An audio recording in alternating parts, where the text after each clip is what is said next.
Hi guys, good evening. Ayan, good evening, Tunas Vlog. Ano oras na? Hindi ako makatulog, kaya dito ako matutulog sa duyan.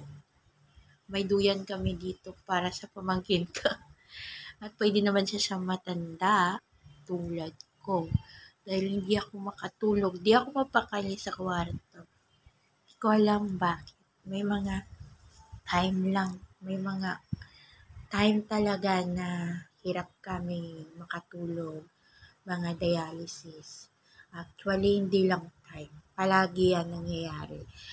At may panahon, may time din na ang sarap-sarap matulog na kahit walang vitamins o pampatulog, gustong gusto kong matulog. Pero ngayon, dahil medyo masama yung pakiramdam ko yan. Buti nga nagkaroon na ako ng boses. Kahapon talaga as in wala.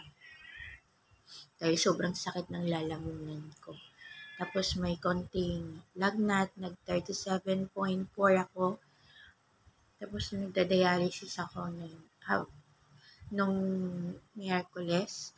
Nag-dialysis ako, may lagnat pa rin ako. So, ngayon, medyo may sinat, yan. Hindi naman ganun kainit, pero iba yung pakiramdam, ang bigat-bigat ng pakiramdam ko. Ayoko ng ganito. I hate this feeling anymore. Tingnan niyo yung butas ko dito sa gilid. Hindi pa nakipo. So, uminom na ako ng Nusep. Uminom na rin ako ng para sa ubo.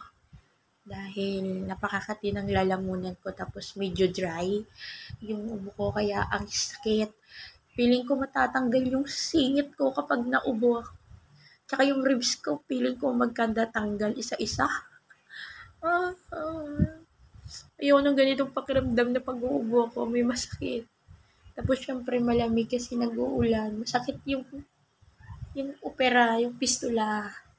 O masakit siya kasi syempre inoperahan yan. Kapag malamig, makirot. Yung hindi ko naman pwedeng pisil-pisilin, hilot-hilutin dahil bawal yun sa pistula. Ginaganon-ganon ko na lang. Nakirot siya. Sinasabi naman nila yan na kapag malamig talagang kikirot siya.